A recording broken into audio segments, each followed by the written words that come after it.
Bom, vamos lá para o conteúdo de biologia, que é nervoso e sensorial. Eu faço por partes, né, as aulas, e eu perdi a parte do começo, que é justamente essa. Então, estou refazendo depois de tudo que eu fiz, vou ter que refazer. Quando eu fui juntar, eu percebi que eu tinha apagado, porque eu tenho iPhone e essa porra não armazena nada. Então, vamos lá, nervoso e sensorial. Qual a função do sistema nervoso, né? A função do sistema nervoso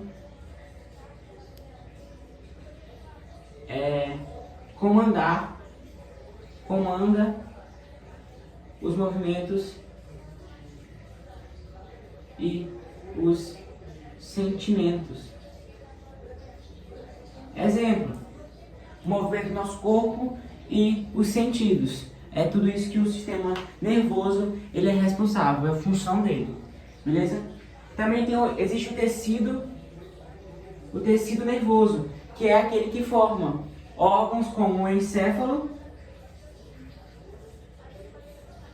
e a medula espinal. Beleza?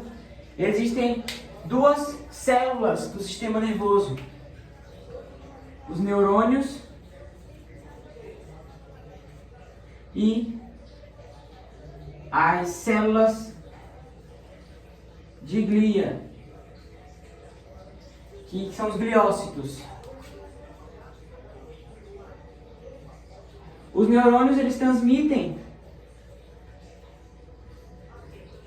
A função dos neurônios é transmitir a informação. Das células glias, ela protege, nutre e sustenta os neurônios. Ou seja, os neurônios não funcionam sem as células glias, que são os gliócitos. Beleza? Aí vamos estudar a estrutura de um neurônio, que é tão importante quanto tudo isso que eu falei. Ela é dividida em três partes, que é os dendritos, que é essa parte aqui. No meio dos dendritos, tem o neurônio, ou melhor, o corpo celular do neurônio, uma espécie de corrente, que eu estou desenhando agora. São os áxios, que é esse tipo de corrente. E no final aqui tem o que é chamado de terminações de áxios. Deixa eu só ter uma informação aqui. Não é áxios, é axiônio. Então é o axiônio. E aqui é a terminação dos axiônios. Então aqui é o dendrito, axiônio, que é axiônio. O axônio aqui, e que são as terminações: começo, meio e fim. Tudo isso é responsável por transmitir a informação, beleza? Quando um neurônio se conecta com o outro, esse ato de se conectar e transmitir informação de um neurônio para o outro é chamado de sinapse. Transmitir informação de um neurônio para o outro é sinapse. Mais pra frente eu vou explicar os dois tipos de sinapse, beleza? Que é a mecânica e a química. A gente sabe que nenhum neurônio funciona individual. Para que seja uma ação bem sucedida, vários neurônios têm que funcionar. Então, um neurônio tem que se conectar com o outro. Qual parte se conecta com qual? A terminação de um axônio de um neurônio se conecta ao começo de outro neurônio, o dendrito. Então é a terminação de um axônio que se conecta com o dendrito. E aí essa conexão é chamada de sinapse, beleza? Então, o neurônio não funciona sozinho, ele funciona em cadeia. São vários neurônios que funcionam ao mesmo tempo para transmitir a informação de forma rápida, beleza? Esse processo de transmissão de informação de um neurônio para o outro até chegar no ato que a gente vai fazer são milésimos de segundo, é muito rápido, beleza? Tem que ser muito rápido, beleza? Então, vamos para a parte 2. Vamos lá, já refiz aqui o quadro e vamos voltar a falar. Eu terminei falando sobre as partes do neurônio e como eles se conectam. E agora a gente vai falar sobre impulso nervoso. O que é o impulso nervoso? O impulso nervoso é uma corrente elétrica que se propaga pelo neurônio. Estávamos falando tanto de neurônio e agora a gente vai saber o que ele transmite. O que o neurônio transmite? Ele transmite impulsos nervosos que contêm informações, beleza? Impulso nervoso é uma corrente elétrica que se propaga pelo neurônio. Por que é Na e P, Vinícius? Por que você destacou essas coisas? Aqui é um sódio e aqui é um potássio. São íons que são importantes na propagação de um impulso nervoso. Existem algumas regrinhas que você tem que saber, tem que gravar.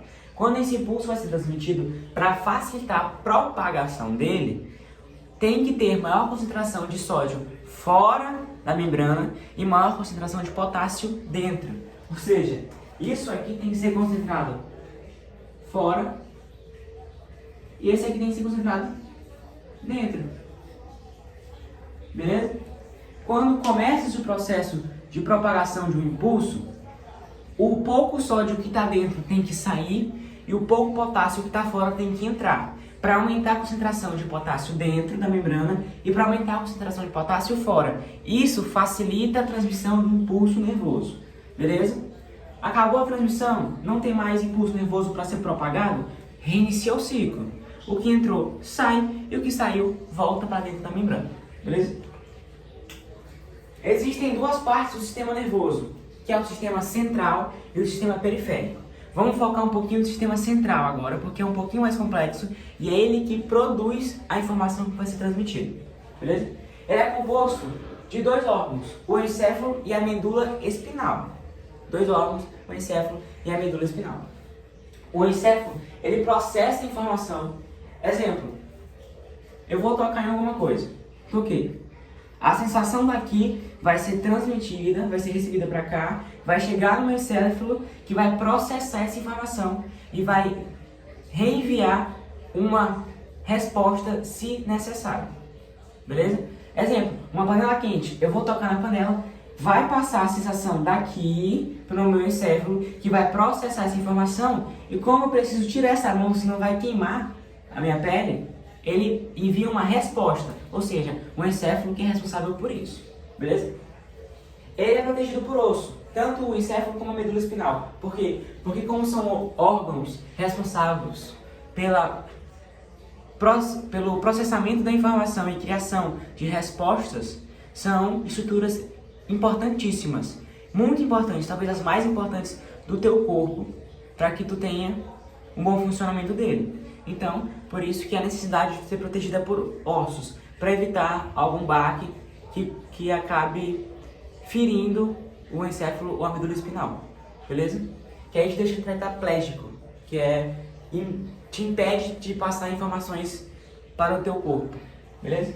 Queria que seja isso. E aí, o encéfalo. O encéfalo é dividido em dois lados. O lado direito e o lado do vidro. É o lado esquerdo. Beleza? E é dividido em 4 lobos. Que são 4 lobos? São áreas específicas do teu cérebro que vão ser responsáveis por uma ação. Beleza? É o lobo parietal, o lobo frontal, o lobo occipital e o lobo temporal. Aqui embaixo tem a característica principal de cada um, o que cada um exerce, e aqui tem onde cada um se localiza. O frontal é aqui, o temporal aqui, o parietal aqui e o occipital aqui. Eu também destaquei o cerebelo, não faz parte das condições de lobo, mas o cerebelo é importante porque é ele que mantém o nosso equilíbrio. A nossa coordenação motora é o cerebelo que organiza isso. Vinícius, quais são as características principais, ou melhor, quais as funções principais de cada lobo? O frontal, ele vai planejar nossas ações, é responsável pelo planejamento. O temporal, ele é responsável pela audição, em sua maioria, a audição. O parietal é responsável pelos nossos sentidos, pelo toque, pelo olfato, pela parte da audição, por tudo aquilo que é um sentido, esse parietal vai atuar. O occipital, não menos importante que os outros, ele é responsável pela visão, pela compreensão de imagens, pela visão. Beleza? Aí essa medula espinal, ela tem duas funções, ou melhor, duas condições. Ela tem um arco reflexivo e um arco reflexivo. Ato e arco. Gente, o que é um reflexo? Um reflexo é quando o teu corpo ele emite uma resposta muito rápida a alguma coisa inusitada. Por exemplo, caiu um lápis e aí a gente faz assim, sem mesmo pensar e pega o lápis. É uma resposta muito rápida a algo inusitado que aconteceu. Isso é um reflexo. E por que isso acontece? Porque existe o ato reflexivo e o arco reflexivo também. O ato é uma resposta gerada pela medula espinal, que tem essa informação de tu fazer assim. E o arco é o caminho que essa informação vai percorrer até tu executar a ação, beleza? Por que na medula espinal, bichos? Se tu fala pra mim que o encéfalo é tão importante quanto a medula espinal, se só no encéfalo que tem os neurônios, os transmissores de informação, se é o encéfalo que processa a informação, é porque é o seguinte, como essa ação ela tem que ser executada de forma muito rápida, por mais que a transmissão da informação para o nosso encéfalo é muito rápido, é necessário que ela seja ainda mais rápida. E aí, ela para na medula espinal, que vai transmitir essa informação de forma mais rápida. A medula espinal está bem aqui, certo? Nessa região aqui, da costa, e o encéfalo está aqui. É mais rápido chegar aqui do que chegar aqui, certo? Então, a medula espinal que vai ter essa função de emitir essa resposta rápido. Por mais que até chegar no encéfalo é rápido, precisa de uma resposta ainda mais rápida. E por isso a medula espinal que é responsável pelo ato reflexivo. E o arco reflexivo é o caminho percorrido. Foi produzida a informação? Foi processada na medula espinal? Qual é o caminho que ela vai seguir até que o ato seja feito? Esse é o arco reflexivo, beleza? Vou apagar de novo e vamos começar o sistema periférico. E depois os órgãos de sentidos. Voltando aqui, eu acho que eu esqueci de falar sobre sinapse. Lembra que no comecinho pra vocês eu falei bem aqui, ó, coloquei uma anotação bem aqui, embaixo das partes do neurônio, eu coloquei que sinapse é o contato de transmissão entre um neurônio e outro, porque os neurônios são interligados e aí a informação tem que passar de um para o outro. Esse período que conecta um com o outro é chamado de sinapse, e ela tem duas formas, ou ela é mecânica, física, como eu expliquei, um se une com o outro, ou ela é química, ou seja, é feita por substâncias químicas, não por contato. E quais são as substâncias químicas? São os neurotransmissores. Eu fiz um exemplo bem básico aqui. Eu coloquei o detrito de um neurônio e o fim de um axônio. A informação está no fim do axônio. Para ela ser transmitida para cá sem um contato, é emitido neurotransmissores que vão expulsar essa informação que vai sair daqui e vai chegar aqui, através de um expulsamento. Ou seja, neurotransmissores foram ativados e aí eles vão sair daqui e vão vir para cá, sem o contato, entendeu? Isso é a sinapse química. Beleza? Então agora eu vou estudar para fazer outra parte. Agora eu creio que a gente vai terminar. Vamos falar do sistema periférico e dos órgãos sensoriais, com os sentidos. Beleza? A gente falou do sistema central, o SNC, e agora a gente fala do SNP, que é o sistema periférico. Se um produz, um transmite para neurônios, o outro vai transmitir a informação para o resto do corpo. Então, ele vai transmitir ou receber do sistema central e transmitir para as outras áreas, através dos nervos e dos glândulos, ou ele vai receber e transmitir para o encéfalo. Como eu já dei o exemplo no começo da aula. Toquei numa coisa quente. Quem vai fazer chegar da minha mão até a minha medula espinal ou meu encéfalo é o sistema periférico. Beleza? Ele que vai fazer essa intermediação entre a sensação e quem vai processar a resposta. Beleza? E ele regula os movimentos, obviamente, né? Por exemplo, eu quero mexer meu braço, meu braço está assim, eu quero levantar meu braço, beleza? Eu processei a informação no meu encéfalo, passou pela medula espinal, da medula espinal para chegar aqui, para ter uma contração, teve que passar por nervos e glândulos para que esse ato fosse feito. Então, quem transmitiu da medula espinal para o ato ser feito foi os nervos. E quem possui os nervos é o sistema periférico. Então é aquela zona de intermediação. Beleza? E tem dois tipos de sistemas periféricos. Tem o somático e o autônomo. O que é o somático, Vinícius? O somático é aquele que é feito voluntário. É aquele que eu tenho que pensar para fazer. Se eu quero... É isso. Vou tentar ser um pouquinho mais rápido porque está acabando minha bateria. Se eu quero andar, eu tenho que pensar. Então é um sistema voluntário, é o somático. Eu tenho que pensar para fazer. O autônomo é aquele que já funciona naturalmente, ou seja, eu não preciso pensar para que ele seja feito.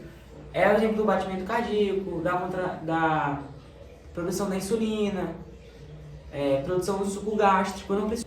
Então é isso, o sistema autônomo é isso, é aquilo que a gente não precisa pensar para ser feito, vai ser feito de qualquer jeito, beleza? Os órgãos sensoriais, eles são 5, né? São 5 sentidos, então são 5 órgãos sensoriais. A pele com o tato, a audição com o ouvido, o paladar com a língua, a visão com os olhos e o olfato com o nariz. Cada um com o seu órgão sensorial que tem um sentido. Eu acho que não preciso explicar cada um, mas a gente sabe que o paladar é o gosto, o olfato é o cheiro, a visão é a captação da luz convertida em imagem, a pele é o que faz a gente sentir dor, frio, calor e assim por diante. Então esse é o assunto do primeiro capítulo do livro de biologia, que é sistema nervoso e o sensorial, beleza?